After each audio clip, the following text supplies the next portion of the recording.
यदि कोई व्यक्ति नया टैन नंबर लेता है टीडीएस काटने के लिए, लेकिन उसका टैन एक्टिव नहीं है, तो उस केस में पेमेंट कैसे की जाएगी टीडीएस की, और इस टैन को आपको एक्टिवेट कैसे करना है इनकम टैक्स के पोर्टल पे और टीडीएस सीपीसी के पोर्टल पे, और टैन को एक्टिवेट करने के बाद आपको चालान नंबर कैसे देखना है और डाउनलोड करना है, ये सभी के बारे में हम इस वीडियो में डिस्कशन करेंगे। CA Satbir Singh YouTube channel पे आपका स्वागत है। इनकम टैक्स की कंप्लायंस करनी मुश्किल है, लेकिन सीए सतबीर सिंह चैनल पे हम आपसे प्रोसीजर शेयर करते हैं जिसके द्वारा कि आप आसानी से कंप्लायंस कर सकते हैं। तो आप हमारे यूट्यूब चैनल को सब्सक्राइब कर लें और आप हमें टेलीग्राम चैनल और WhatsApp channel CA Satbir Singh tax hill पे भी सब्सक्राइब कर लें। लिंक वीडियो के डिस्क्रिप्शन में भी दिया गया है, कमेंट में पिन किया गया है, ताकि आपको रेगुलर अपडेट आपके मोबाइल पे ही मिलते रहे। यदि आपने नया टैन नंबर अप्लाई किया है और आपको ईमेल पे आ भी गया है, तो उस केस में आपको सबसे पहले तो इनकम टैक्स के पोर्टल पे उसे रजिस्टर करना होता है, उसके बाद टीडीएस सीपीसी के पोर्टल पे।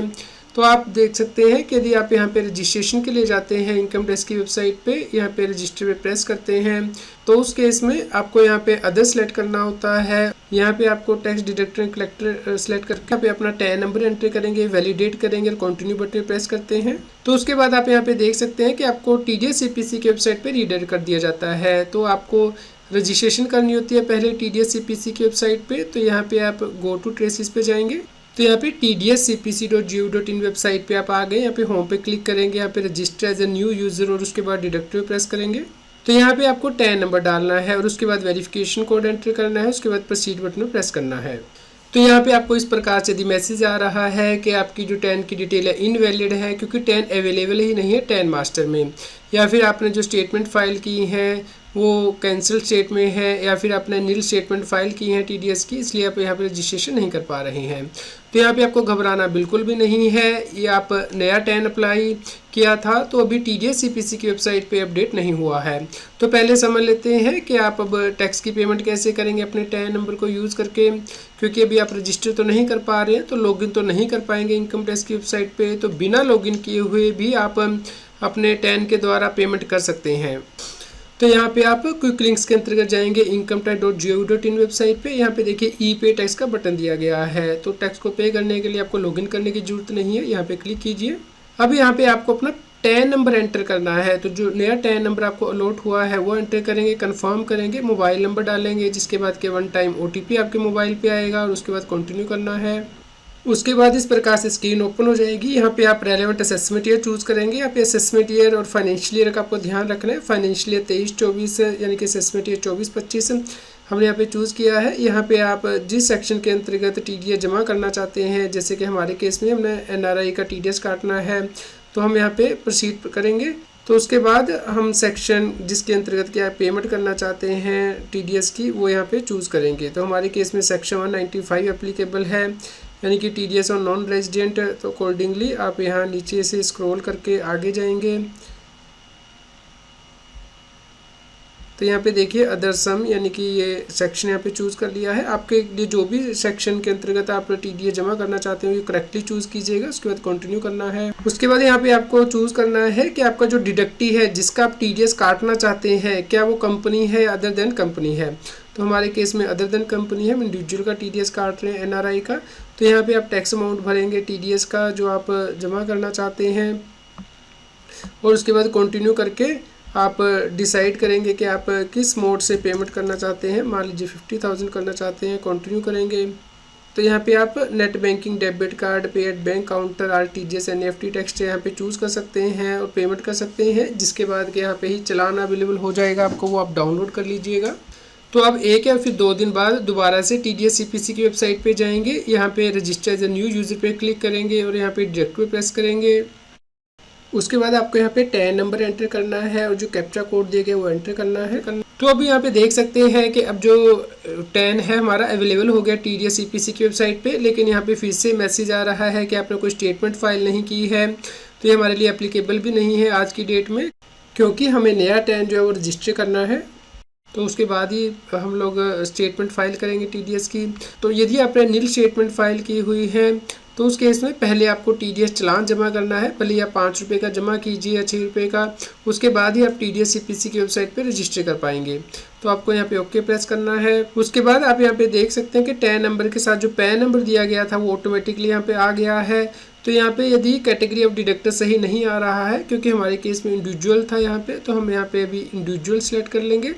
और यहाँ पे जो पैन है ऑथराइज पर्सन का वो अलग हो सकता है पैन ऑफ डिडक्टर से, जैसे कि कंपनी के केस में पैन नंबर अलग होता है कंपनी का, लेकिन उसका जो ऑथराइज पर्सन होता है उसका पैन नंबर एंटर करेंगे। तो यहाँ पे हमारा सेम है, तो हम सेम एंटर करके रीडायरेक्ट टू ई-फाइलिंग वेबसाइट इस लिंक पे क्लिक करेंगे। तो इस प्रकार आपको इनकम टैक्स की वेबसाइट पे रीडायरेक्ट कर दिया जाएगा। यदि आपके पॉपअप ब्लॉक होंगे तो सबसे पहले आपको अपने पॉपअप यहाँ पे जाके इनेबल करने हैं ऊपर, या फिर यहाँ पे जो लॉक का बटन दिया होगा उसके सामने सेटिंग में जाके पॉपअप को इनेबल कर लीजिए। उसके बाद ही आपको नई साइट पे रीडायरेक्ट किया जाता है। तो यहाँ पे is the PAN of the organisation available, यहाँ पे आपको यस क्लिक करना है और यहाँ पे पैन नंबर डालना है, ऑर्गेनाइजेशन नेम डालना है एज पर पैन, तो हमारा सेम है जो इंडिविजुअल का नाम है। तो बेसिक डिटेल आपने फिल कर दी। उसके बाद आपको फिल करना है personal responsible for making the payment and collecting the tax. तो जो व्यक्ति TDS काटने के लिए रिस्पॉन्सिबल है आपको उसका पैन नंबर एंटर करना है, फर्स्ट नेम लास्ट नेम। तो उस व्यक्ति के पास अप्रूवल के लिए जाएगा इनकम टैक्स की वेबसाइट पे, जब वो अप्रूव कर देगा उसके बाद ही वो जो है TDS रिटर्न फाइल कर पाएगा। तो यहाँ पे आप पैन नंबर एंटर करेंगे उस व्यक्ति का, तो सही पर्टिकुलर फिल करके आप कंटिन्यू बटन प्रेस करेंगे। उसके बाद आपको यहाँ पे प्राइमरी मोबाइल नंबर डालना है और ये बताना है कि क्या ये मोबाइल नंबर आपसे बिलोंग करता है या person responsible for TDS TCS। इसी प्रकार आपको ईमेल ID डालना है और यहाँ पे सिलेक्ट करना है कि ईमेल ID किससे बिलोंग करता है। उसके बाद आप यहाँ पे एड्रेस एंटर करेंगे, पोस्ट यहाँ पिन कोड डालेंगे तो पोस्ट ऑफिस यहाँ पे ऑटोमेटिकली आ जाएगा, जो सिलेक्ट करेंगे आप स्टेट एंड यहाँ पे सिटी आ जाएगा। उसके बाद कंटिन्यू करना है। उसके बाद वन टाइम OTP भेजा जाएगा आपके मोबाइल नंबर पर, ईमेल ID पे जो कि आपने अभी एंटर किया है। दोनों आपको OTP यहाँ पे एंटर करने हैं, उसके बाद ये आप कंटिन्यू कर पाएंगे। तो उसके बाद आपको ये सभी डिटेल वेरीफाई करनी है, जैसे कि जो भी आपने यहाँ पे डिटेल फिल की है, पैन नंबर एक्स्ट्रा और एड्रेस वगैरह। तो उसके बाद आप नीचे कंफर्म करेंगे। तो उसके बाद आप यहाँ पे नया पासवर्ड सेट कर सकते हैं इनकम टैक्स की वेबसाइट के लिए। यहाँ पे पासवर्ड एंटर करेंगे यहाँ पे आप। तो उसके बाद आपको इस प्रकार से मैसेज दिखाई देगा। अभी आपकी रजिस्ट्रेशन कंप्लीट नहीं हुई है, क्योंकि आपने जो पैन नंबर डाला था उस पैन नंबर से व्यक्ति को लॉगिन करना होगा इनकम टैक्स के पोर्टल पे और इस टैन को अप्रूव करना होगा। तो जब वो अप्रूव कर देगा उसके बाद आपको आपकी ईमेल ID और मोबाइल नंबर पे कंफर्मेशन भेजी जाएगी। तो अब आपको एक्टिवेट करना है इस टैन को। तो यदि आप इनकम टैक्स की वेबसाइट पे जाते हैं, यहाँ पे लॉगिन करते हैं, तो यहाँ पे अब आपको अपना टैन नंबर एंटर करना है। तो जैसे आप कंटिन्यू करते हैं यहाँ पे देखिए एरर मैसेज आ रहा है, यानी कि यहाँ पे दिखाया जा रहा है कि e-filing associated with the above user ID has not been activated, kindly activate your user ID to log in to the e-filing portal. तो जिस व्यक्ति का आपने पैन नंबर दिया था उसे यहाँ पे लॉगिन करना है अपने पैन नंबर के साथ इनकम टैक्स की वेबसाइट पे, और इस टैन नंबर को उसे अप्रूव करना है। तो इसे अप्रूव करने के लिए आपको पैन नंबर से लॉगिन करना है पासवर्ड के साथ इनकम टैक्स की वेबसाइट पे। उसके बाद आप पेंडिंग एक्शंस के अंतर्गत जाएंगे और यहाँ पे वर्क लिस्ट पे क्लिक करेंगे। यहाँ पे आप देखेंगे कि जो रिक्वेस्ट है पेंडिंग होगी, पेंडिंग फॉर अप्रूवल, यहाँ पे आपको अप्रूव करना है। उसके बाद ही आपका टैन एक्टिव हो पाएगा। तो जब पैन से अप्रूव कर दिया जाएगा टैन नंबर को, तो उसके बाद आपको यहाँ पे लॉगिन करना है अपने टैन नंबर के साथ और उसके बाद पासवर्ड आप एंटर करेंगे। तो उसके बाद आप लॉगिन कर पाएंगे। तो जैसे आप यहाँ पे देख पा रहे हैं इस प्रकार से डैशबोर्ड आपको दिखाई देगा। तो यदि आपने जो पहले टैक्स पे किया था उसके लिए आपको ई-फाइल में जाना है, ई-पे टैक्स में जाना है। तो यहाँ पे पेमेंट हिस्ट्री आ जाएगी, यहाँ पे आप क्लिक करेंगे। यहाँ पे आप देख पाएंगे कि जो बिना लॉगिन किए हुए अपने चालान जो जमा कराया था वो यहाँ पे अवेलेबल होगा। तो यहाँ पे जो 3 डॉट दिए गए हैं एक्शन के नीचे, यहाँ पे आप डाउनलोड कर सकते हैं, कॉपी कर सकते हैं डिटेल को। तो इस प्रकार आप अपने चालान को यहाँ पे डाउनलोड भी कर पाएंगे, सेव भी कर पाएंगे। आप फाइनेंशियल 23-24 से TDS रिटर्न ऑनलाइन कैसे फाइल कर सकते हैं, इसके ऊपर आप वीडियो देख सकते हैं। राइट हैंड साइड कार्ड में भी दी गई है। हमारे चैनल CA सिंह पे भी इसका लिंक दिया गया है। तो इससे आप आसानी से समझ पाएंगे कि TDS रिटर्न ऑनलाइन कैसे फाइल की जाती हैं।